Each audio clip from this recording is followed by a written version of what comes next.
ఓం శ్రీ సాయిరామ్. సాయి బంధువులకు అలాగే నా ప్రియ భారతదేశ పౌరులందరికీ కూడా నమస్కారం. నేను మామూలుగా ఆధ్యాత్మిక విషయాలు తప్ప భౌతిక విషయాల్ని వీడియోలుగా చేయాలనే సంకల్పం ఎప్పుడూ లేదు. కానీ కొంతకాలం యువత మేలుకో అనే పేరు మీద కొన్ని వీడియోలు పిల్లలకి అందరికీ పనికొచ్చే కొన్ని వీడియోలు చేయడం జరిగింది. మళ్ళీ ఎందుకు బుద్ధి మారుతూ ఉంటుంది ఇప్పుడు వచ్చినటువంటి పరిస్థితులకు అనుగుణంగా. సరే, దాని పేరు కాస్త సనాతన ధర్మం.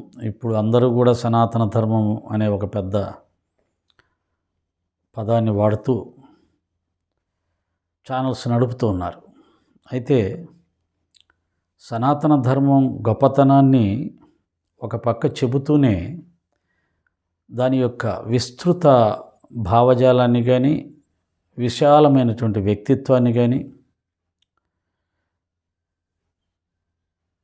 అవగాహన చేసుకోకుండా తమకిష్టమైనటువంటి కోణంలో నుంచి సనాతన ధర్మాన్ని చూస్తూ, అంటే సనాతన ధర్మం అంటే వేరొక మతాన్ని ద్వేషించటమే సనాతన ధర్మం, వేరొక మతానికి సంబంధించిన మహాత్ములని కూడా దూషించటం, అవమానించటమే సనాతన ధర్మం. పెద్ద చిన్న లేకుండా ఎవరైనా మంచి మాటలు చెప్పే వాళ్ళని నోటికొచ్చినట్లుగా కామెంట్స్ చేస్తూ అదే సనాతన ధర్మం అన్నట్టుగా కొంతమంది ప్రవర్తిస్తూ ఉన్నప్పుడు, ఈ కాలానికి సనాతన ధర్మం అనే దాని పేరు మీద నిజమైన సనాతన ధర్మం అంటే ఏమిటి, అది ఎంత గొప్పది, ఎంత విశాలమైనది,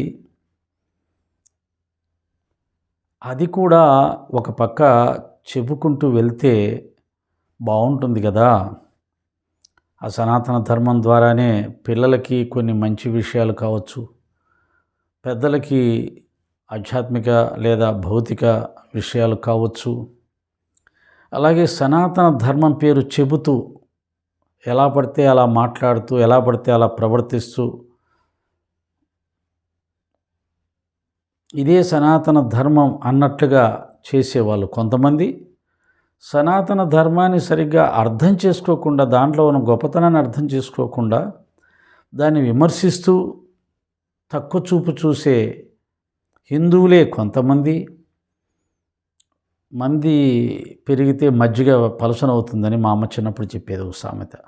ఆ విధంగా జనాభా పెరిగింది కనుక ఇలా ఎలా పడితే అలా మాట్లాడేవాళ్ళు, ఎలా పడితే అలా ప్రవర్తించేవాళ్ళు, గొప్పవాళ్ళని తక్కువ చూపుతూ చూసేవాళ్ళు, గొప్పవాళ్ళని కూడా చెడ్డవాళ్ళుగా ప్రచారం చేయాలని చూసేవాళ్ళు. వాళ్ళ స్వార్థం కోసం, వాళ్ళు ఇష్టపడినటువంటి సిద్ధాంతాలని ప్రచారం తీసుకురావాలని అనుకున్న వాళ్ళు గొప్పవాళ్ళని, మహాత్ములు కూడా కించపరిచేలాగా మాట్లాడడం, ముఖ్యంగా మహాత్మా గాంధీ లాంటి వారిని కించపరిచేలా మాట్లాడడం, మహాత్మా గాంధీని ఒక దేశద్రోహి అన్నట్టుగా చిత్రీకరించాలనే దుర్మార్గమైనటువంటి పరిస్థితులు వచ్చాయి.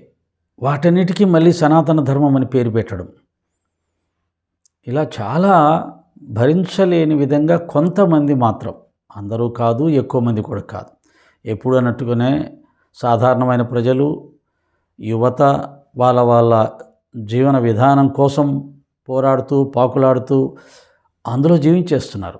కొంతమంది పని పాట లేని వాళ్ళు మాత్రమే ఈ కులం పట్టుకొని, మతం పట్టుకొని, సనాతన ధర్మం అంటూ దాని విలువలు తెలియకుండానే ఈ ఛానల్స్ పెట్టేసేసుకొని నోటికొచ్చినట్టుగా మాట్లాడుతూ ప్రచారం చేసేవాళ్ళు కూడా కొందరు తయారయ్యారు. కొందరు మంచి వాళ్ళు ఉన్నారు, కొందరు సనాతన ధర్మం విలువలు తెలుసుకొని శాస్త్రాలు చదివి మాట్లాడే వాళ్ళు ఉన్నారు, సభ్యత సంస్కారవంతంగా మాట్లాడే వాళ్ళు ఉన్నారు.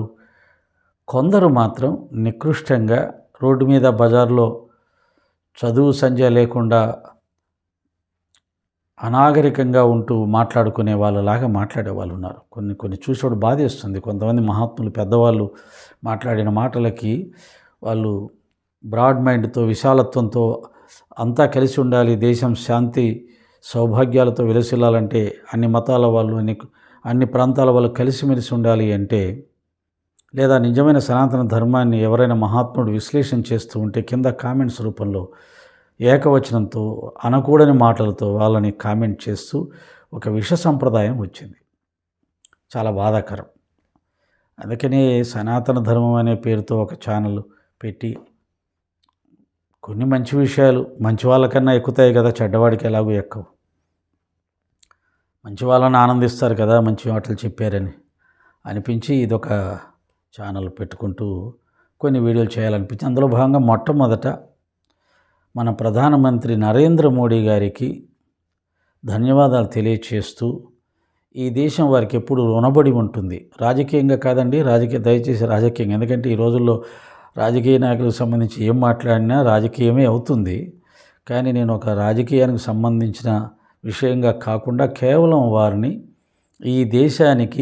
ఈ దేశంలో నివసిస్తున్న హిందువులకు, వారి మనోభావాలకు ఎంతో ప్రాధాన్యత ఇచ్చి అయోధ్య రామమందిర సమస్యను పరిష్కరించి రామమందిర నిర్మాణాన్ని పూర్తి చేసి రామభద్రుని యొక్క విగ్రహాన్ని ప్రతిష్ఠ కూడా చేయించిన ఆ విధానానికి వారికి అనేక నమస్కారాలు తెలియచేస్తూ, ఈ దేశంలో రామమందిరం, బాబ్రీ మసీదు అనే విషయం మీద ఈ దేశం ఉన్నంతకాలం కూడా ఆ విషయం రగులుతూ ఉంటూ మత కలహాలకు కారణమవుతూ ఈ దేశాన్ని ఆర్థికంగా, సామాజికంగా అస్థిరపరుస్తూనే ఉంటుందేమో, ఈ సమస్య పరిష్కరించబడదు అని చెప్పేసి దాదాపుగా ఈ దేశంలో ఉన్న వాళ్ళందరూ అనుకుని ఉంటారండి. ఎవరికి కూడా రామమందిర సమస్య పరిష్కారం అవుతుంది అనుకోలేదు. కానీ ఆ సమస్యను పరిష్కారం చేశాడు మహానుభావుడు. ఎలా చేశాడు అనేది మనకు తెలియదు, కానీ చేశాడు.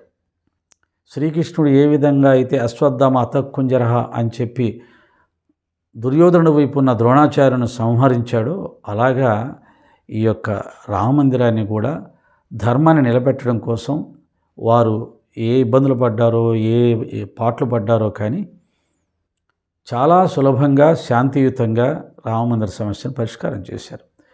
దానివల్ల ఈ దేశంలో హిందువులు, ముస్లింలు కలహాలు అనేవి పెద్దగా శాశ్వతంగా, దీర్ఘకాలంగా లేకుండా చేయగలిగారు. ఇతర దేశాలు కూడా ఆ సమస్యను ఆధారం చేసుకొని భారతదేశాన్ని అస్థిరపరచాలని చూసే సందర్భాలు ఎన్నో ఉన్నాయి. ఇప్పుడు ఆ అవకాశం ఇతర దేశాలకు కూడా లేదు. కనుక ఆ విధంగా ప్రధానమంత్రి గారు భారతదేశానికి చాలా మేలు చేశారు. చెప్పడానికి వీలైనంత మేలు చేశారు, మాటల్లో చెప్పలేనంత మంచి చేశారు. కాబట్టి వారికి భారతదేశం ఎప్పుడూ కృతజ్ఞతతో ఉండాలి.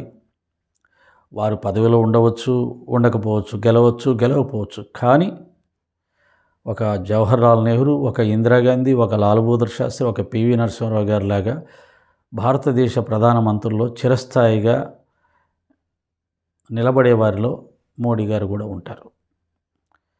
అదే సమయంలో ఈ యొక్క రామమందిర సమస్య పరిష్కారానికి సహకరించినటువంటి ఈ దేశంలో ఉన్నటువంటి ముస్లిం సోదరులందరికీ కూడా ఈ దేశం కృతజ్ఞత తెలియచెప్తుంది. వారు బాబ్రీ మసీద్ విషయంలో మొండిపట్టుకు వెళ్లకుండా సహనంతో ఉంటూ అర్థం చేసుకొని, హిందువుల మనోభావాలను అర్థం చేసుకొని గౌరవించి వారు కూడా సహకరించడం వల్ల కూడా ఈ సమస్య సులభంగా పరిష్కారమైంది. ఆ విధంగా ప్రధానమంత్రి మోడీ గారికి, ఈ దేశంలోని ముస్లిం సోదరులకు కూడా హృదయపూర్వకంగా నాకు ధన్యవాదాలు ఈ యొక్క ఛానల్ ద్వారా, ఈ వీడియో ద్వారా తెలియచేసుకోవాలని అనిపించింది. తెలియచేసుకుంటున్నాను. అందరికీ నమస్కారం.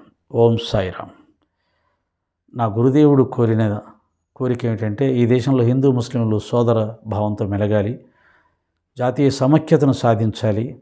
దేశాభివృద్ధికి ఈ రెండు మతాల వాళ్ళు కలిసిమెలిసి ఉన్నప్పుడే సాధ్యమవుతుంది అని సమర్థ సద్గురు సాయిబాబా వారు 100 సంవత్సరాల క్రితమే హిందూ ముస్లిం సోదరుల కోసం, సమైక్యత కోసం పాటుపడ్డారు. మసీదులో నివసిస్తూ దానికి ద్వారకామాయని పేరు పెట్టారు. అల్లా మాలిక్ అంటూ శ్రీరామనవమిని జరిపించారు. రామ విజయాన్ని చదివించుకొని విని శరీరాన్ని విడిచిపెట్టారు. రాజారామనే మంత్రాన్ని బోధించారు. పాడుబడిన హిందూ దేవాలయాలను బాగు చేశారు. శ్రీరామనవమి ఉరుసు ఉత్సవాన్ని ఒకే రోజు జరిపించి హిందూ ముస్లిం సోదరులు కలిసిమెలిసి అన్నదమ్ములా జీవించేలా చేశారు. జీవించమని బోధించారు. మనసు మందిరం అయితే మసీదు కూడా మందిరం అవుతుంది, మందిరం మసీదు అవుతుంది. కనుక జ్ఞానం కలిగిన వారికి అంతటా పరమాత్మనే దర్శిస్తారు, అన్ని ప్రాణుల పరమాత్మనే దర్శిస్తారు. అప్పుడు కులాలు మతాలంటూ ఏమీ ఉండవు అని ఒక గొప్ప సత్యాన్ని చెప్పిన శ్రీ షిరిడి సాయిబాబా గారి సందేశాన్ని ఈ రామమందిర నిర్మాణం సందర్భంలో హిందూ ముస్లిం సోదరులు ఇద్దరూ కూడా చక్కగా ఆచరించి ఈ దేశాన్ని శాంతి సౌఖ్యాలతో ఉండేలా చేసినందుకు అందరికీ ధన్యవాదాలు తెలియచేస్తూ సెలవు. ఓం శ్రీ సాయిరామ్.